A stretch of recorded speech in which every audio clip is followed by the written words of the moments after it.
68. O Vergalho. Tais eram as reflexões que eu vinha fazendo, por aquele valongo fora, logo depois de ver e ajustar a casa. Interrompeu mais um ajuntamento, era um preto que vergalhava outro na praça. O outro não se atrevia a fugir, gemia somente estas únicas palavras: não, perdão, meu senhor, perdão. Mas o primeiro não fazia caso, e, a cada súplica, respondia com uma vergalhada nova. Toma, diabo! Dizia ele, toma mais perdão, bêbado. Meu senhor! Gemia o outro. Cala a boca, besta! Replicava o vergalho.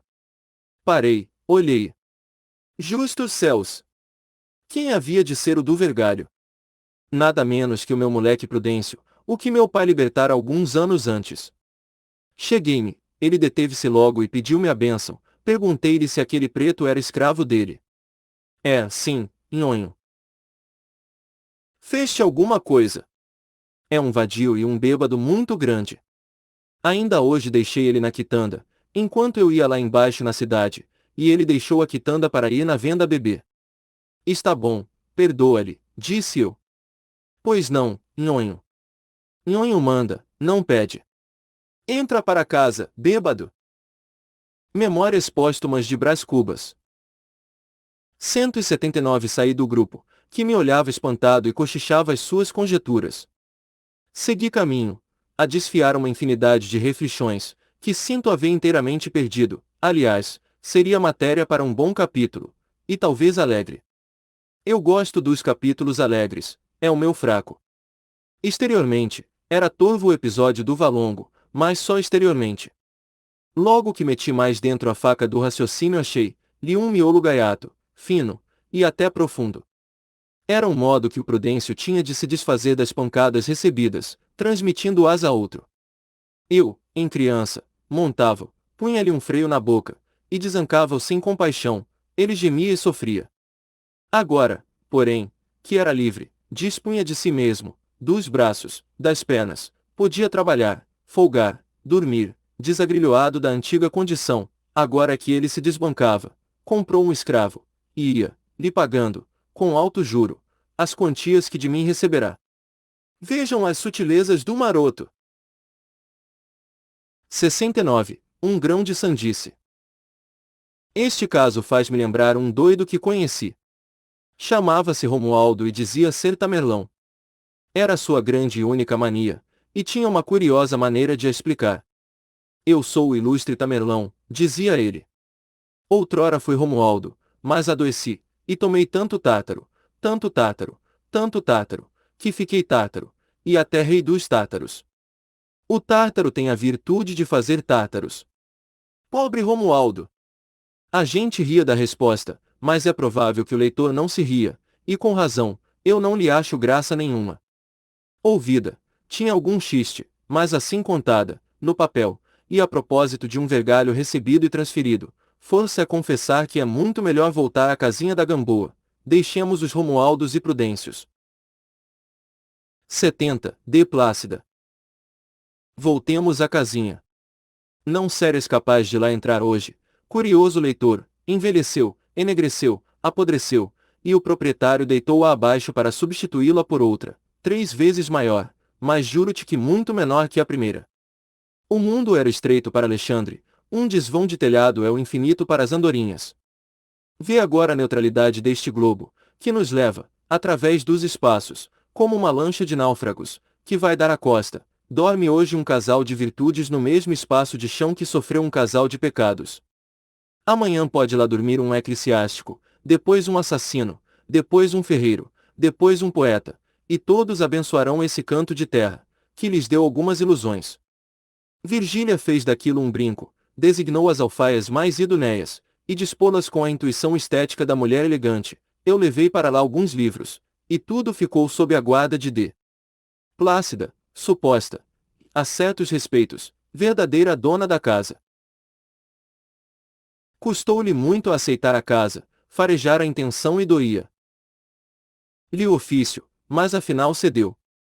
Creio que chorava, a princípio, tinha nojo de si mesma. Ao menos, é certo que não levantou os olhos para mim durante os primeiros 2 meses, falava-me com eles baixos, séria, carrancuda, às vezes triste. Eu queria angariá-la, e não me dava por ofendido, tratava-a com carinho e respeito, forcejava por obter-lhe a benevolência, depois a Memórias Póstumas de Brás Cubas. 182 Confiança. Quando obtive a confiança, imaginei uma história patética dos meus amores com Virgília, um caso anterior ao casamento, a resistência do pai, a dureza do marido, e não sei que outros toques de novela. D. Plácida não rejeitou uma só página da novela, aceitou-as todas. Era uma necessidade da consciência. Ao cabo de 6 meses, quem nos visse a todos 3 juntos diria que D. Plácida era minha sogra. Não fui ingrato, fiz-lhe um pecúlio de 5 contos, os 5 contos achados em Botafogo, como um pão para a velhice. D. Plácida agradeceu-me com lágrimas nos olhos, e nunca mais deixou de rezar por mim, todas as noites, diante de uma imagem da Virgem, que tinha no quarto. Foi assim que lhe acabou o nojo. 71. O senão do livro. Começo a arrepender-me deste livro. Não que ele me canse, eu não tenho o que fazer, e realmente, expedi alguns magros capítulos para esse mundo, sempre a tarefa que distrai um pouco da eternidade. Mas o livro é enfadonho, cheira a sepulcro, traz certa contração cadavérica, vício grave, e aliás ínfimo, porque o maior defeito deste livro és tu, leitor.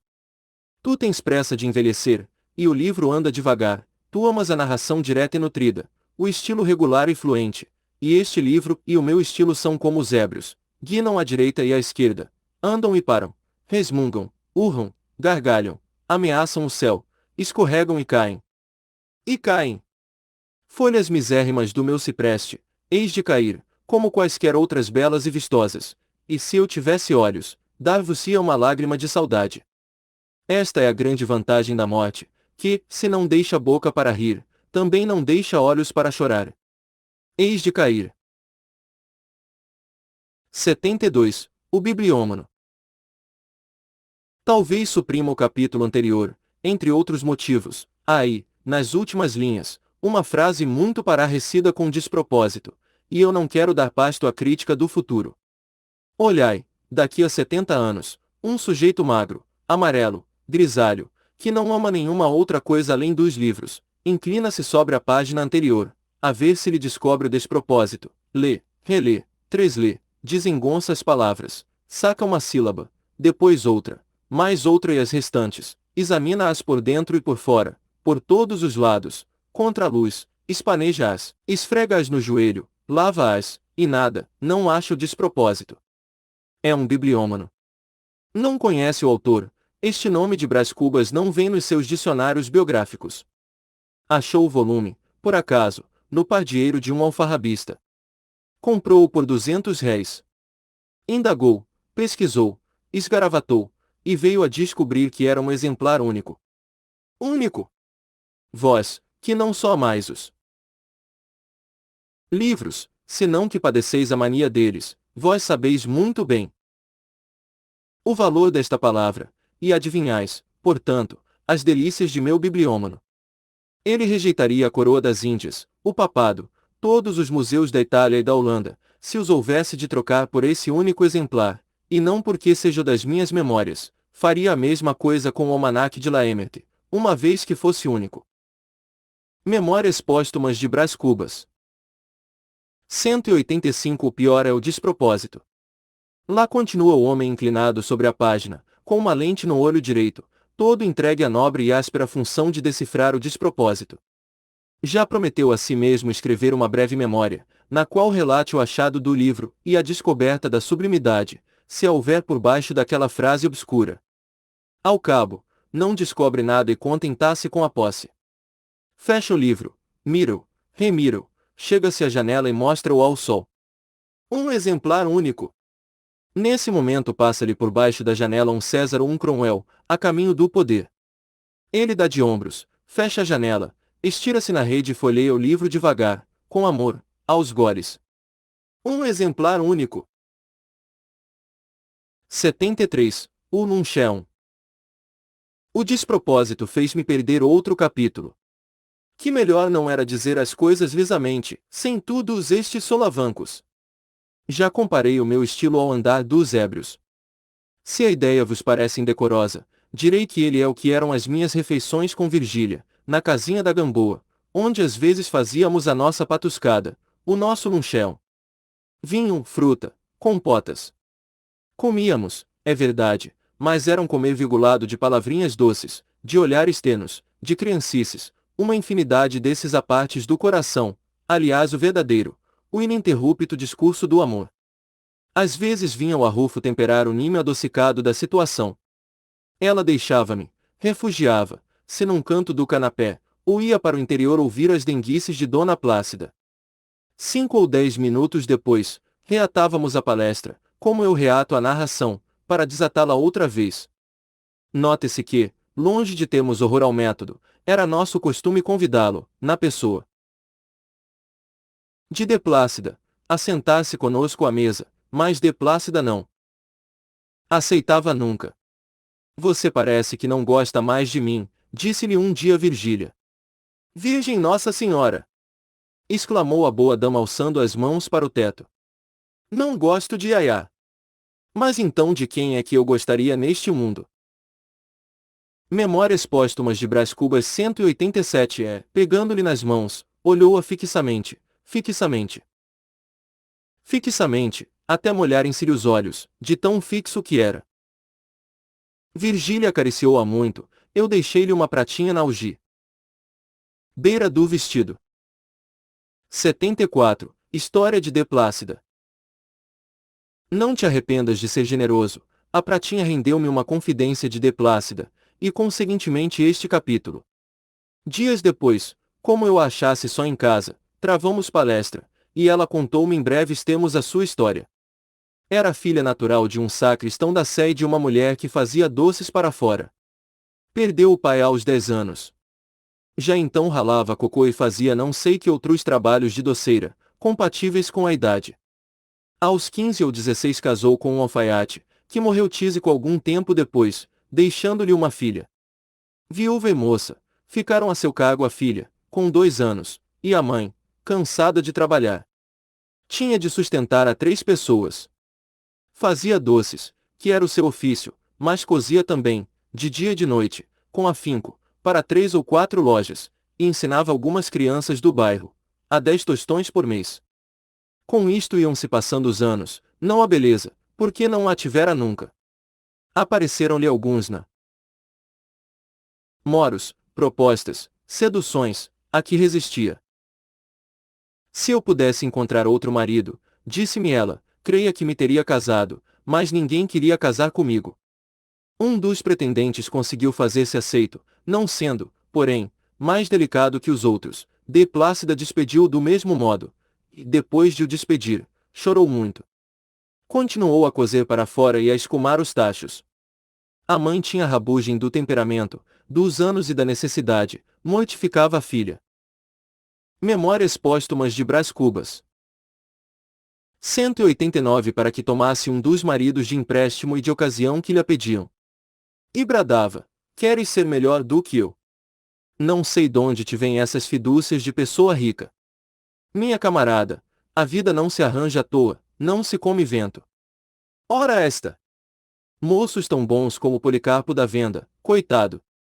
Esperas algum fidalgo, não é? D. Plácida jurou-me que não esperava fidalgo nenhum. Era gênio. Queria ser casada. Sabia muito bem que a mãe o não fora, e conhecia algumas que tinham só o seu moço delas, mas era gênio e queria ser casada. Não queria também que a filha fosse outra coisa. Trabalhava muito, queimando os dedos ao fogão, e os olhos ao candeeiro, para comer e não cair. Emagreceu, adoeceu, perdeu a mãe, enterrou-a por subscrição, e continuou a trabalhar. A filha estava com 14 anos, mas era muito fraquinha, e não fazia nada, a não ser namorar os capadócios que lhe rondavam a rótula. D. Plácida vivia com imensos cuidados, levando-a consigo, quando tinha de ir entregar costuras. A gente das lojas arregalava e piscava os olhos, convencida de que ela levava para colher marido ou outra coisa. Alguns diziam graçolas, faziam cumprimentos, a mãe chegou a receber propostas de dinheiro. Interrompeu-se um instante, e continuou logo: minha filha fugiu-me, foi com um sujeito, nem quero saber. Deixou-me só, mas tão triste, que pensei morrer. Não tinha ninguém mais no mundo, e estava quase velha e doente. Foi por esse tempo que conheci a família de Yaya, boa gente, que me deu o que fazer, e até chegou a me dar casa. Estive lá muitos meses, um ano, mais de um ano, agregada, costurando. Saí quando Yaya casou. Depois vivi como Deus foi servido. Olhe os meus dedos, olhe estas mãos. E mostrou-me as mãos grossas e gretadas, as pontas dos dedos picadas da agulha.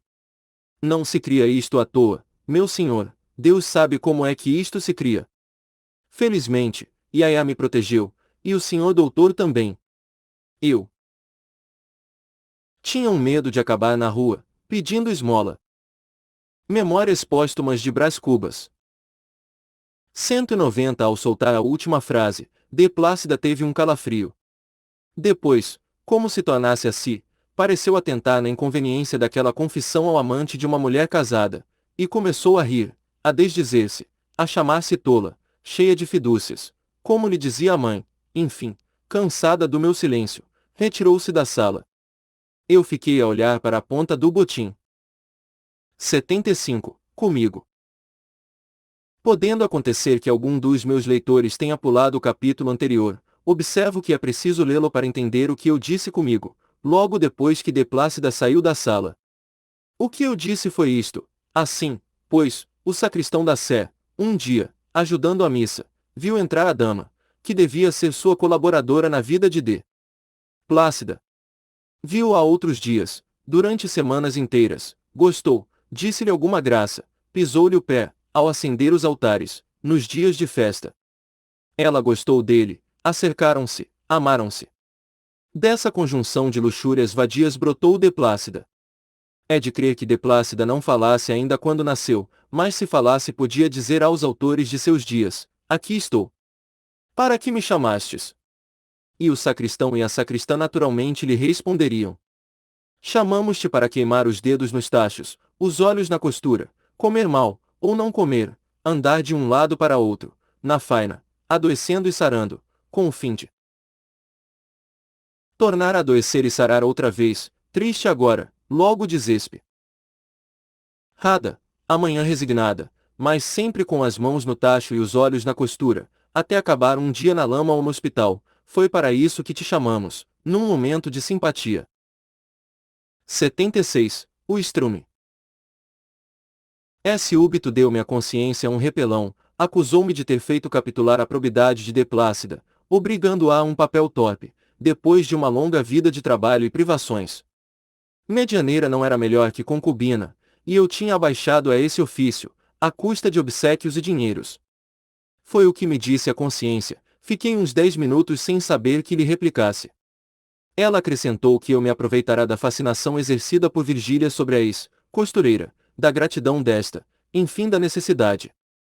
Notou a resistência de Plácida, as lágrimas dos primeiros dias, as caras feias, os silêncios, os olhos baixos, e a minha arte em suportar tudo isso, até vencê-la. E repuxou-me outra vez de um modo irritado e nervoso. Concordei que assim era, mas aleguei que a velhice de D.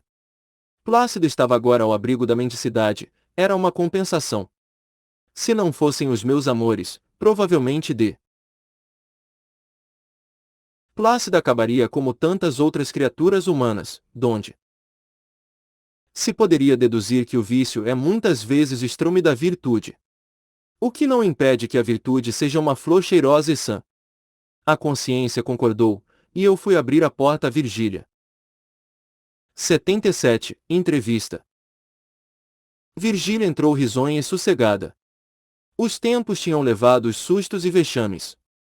Que doce que era vê-la chegar, nos primeiros dias, envergonhada e trêmula. Ia de sege, velado o rosto, envolvida numa espécie de mantel, que lhe disfarçava as ondulações do talhe.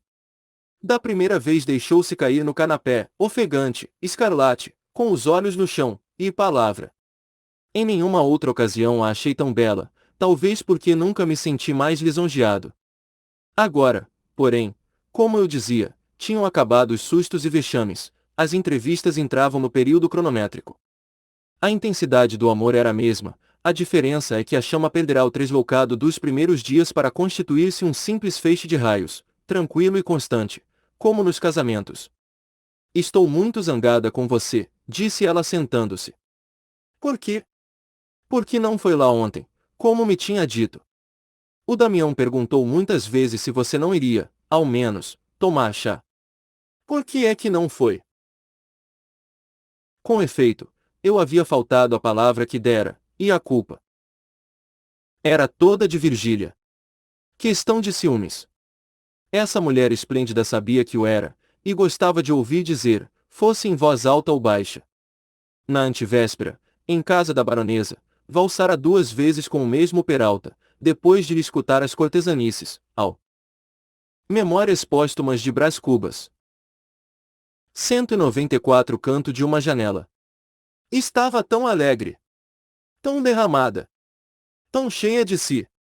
Quando descobriu, entre as minhas sobrancelhas, a ruga interrogativa e ameaçadora, não teve nenhum sobressalto, nem ficou subitamente séria, mas deitou ao mar o Peralta e as cortesanices. Veio depois a mim, tomou-me o braço, e levou-me a outra sala, menos povoada, onde se me queixou de cansaço, e disse muitas outras coisas, com o ar pueril que costumava ter, em certas ocasiões, e eu ouvia-a quase sem responder nada. Agora mesmo, custava-me responder alguma coisa, mas enfim contei-lhe o motivo da minha ausência. Não, eternas estrelas, nunca vi olhos mais pasmados. A boca semiaberta, as sobrancelhas arqueadas, uma estupefação visível, tangível, que se não podia negar, tal foi a primeira réplica de Virgília, abanou a cabeça com um sorriso de piedade e ternura, que inteiramente me confundiu. Ora, você! E foi tirar o chapéu, lépida, jovial como a menina que torna do colégio, depois veio a mim, que estava sentado, deu-me pancadinha na testa, com um só dedo, a repetir, isto, e eu não tive remédio senão rir também, e tudo acabou em galhofa. Era claro que me enganara. 78. A presidência. Certo dia, meses depois, entrou Lobo Neves em casa, dizendo que iria talvez ocupar uma presidência de província. Olhei para Virgília, que empalideceu. Ele, que a viu empalidecer, perguntou-lhe, a modo que não gostaste, Virgília. Virgília abanou a cabeça. Não me agrada muito, foi a sua resposta. Não se disse mais nada, mas de noite Lobo Neves insistiu no projeto um pouco mais resolutamente do que de tarde. 2 dias depois declarou à mulher que a presidência era coisa definitiva. Virgília não pôde dissimular a repugnância que isto lhe causava. O marido respondia a tudo com as necessidades políticas. Não posso recusar o que me pedem, é até conveniência nossa, do nosso futuro, dos teus brasões, meu amor, porque eu prometi que sérias marquesa, e nem baronesa estás. Dirás que sou ambicioso. Sou o deveras, mas é preciso que me não ponhas um peso nas asas da ambição. Virgília ficou desorientada. No dia seguinte achei-a triste. Na casa da Gamboa, à minha espera, tinha dito tudo a de Plácida, que buscava consolá-la como podia. Não fiquei menos abatido. Você há de ir conosco, disse-me Virgília. Está doida. Seria uma insensatez. Mas então, é preciso desfazer o projeto. É impossível. Memórias Póstumas de Brás Cubas. 196, já aceitou. Parece que sim. Levantei-me, atirei o chapéu a uma cadeira, e entrei a passear de um lado para outro, sem saber o que faria. Cogitei largamente, e não achei nada. Enfim, cheguei-me a Virgília, que estava sentada, e travei-lhe da mão, de Plácida foi à janela. Nesta pequenina mão está toda a minha existência, disse eu, você é responsável por ela, faça o que lhe parecer. Virgília teve um gesto aflitivo, eu fui encostar-me ao consolo fronteiro. Decorreram alguns instantes de silêncio, ouvíamos somente o latir de um cão, e não sei se o rumor da água, que morria na praia. Vendo que não falava, olhei para ela. Virgília tinha os olhos no chão, parados, sem luz, as mãos deixadas sobre os joelhos, com os dedos cruzados, na atitude da suprema desesperança. Noutra ocasião, por diferente motivo, É certo que eu me lançaria aos pés dela, e a ampararia com a minha razão e a minha ternura. Agora, porém, era preciso compeli-la ao esforço de si mesma, ao sacrifício, à responsabilidade da nossa vida comum, e conseguintemente desampará-la, deixá-la, e sair, foi o que fiz. Repito, a minha felicidade está nas tuas mãos, disse eu. Virgília quis agarrar-me, mas eu já estava fora da porta. Cheguei a ouvir um prorromper de lágrimas, e digo-lhes que estive a ponto de voltar, para as enxugar com um beijo, mas subjuguei-me e saí. 79. O compromisso. Não acabaria se houvesse de contar pelo miúdo o que padeci nas primeiras horas.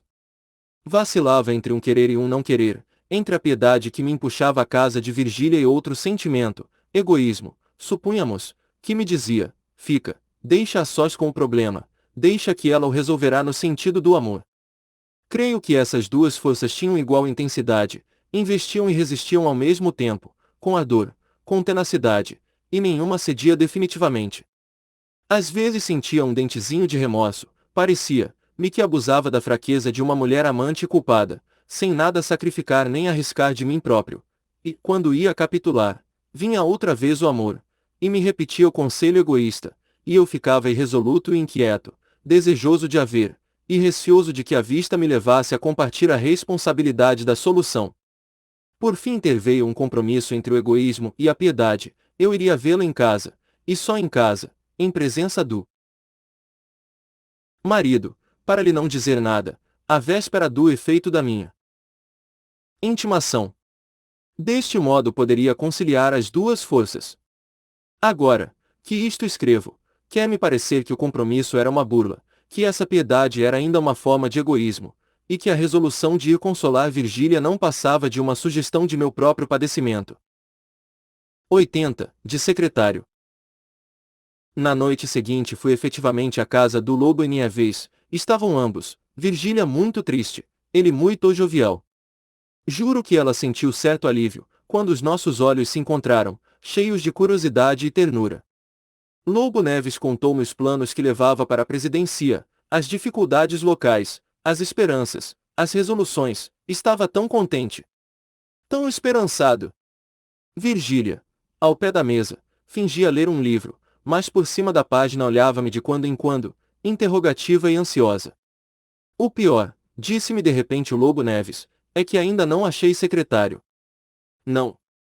Não. E tenho uma ideia. Ah. Uma ideia. Quer você dar um passeio ao norte? Não sei o que lhe disse.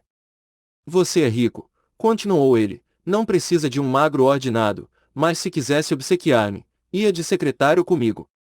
Meu espírito deu um salto para trás, como se descobrisse uma serpente diante de si. Encarei o Lobo Neves, fixamente,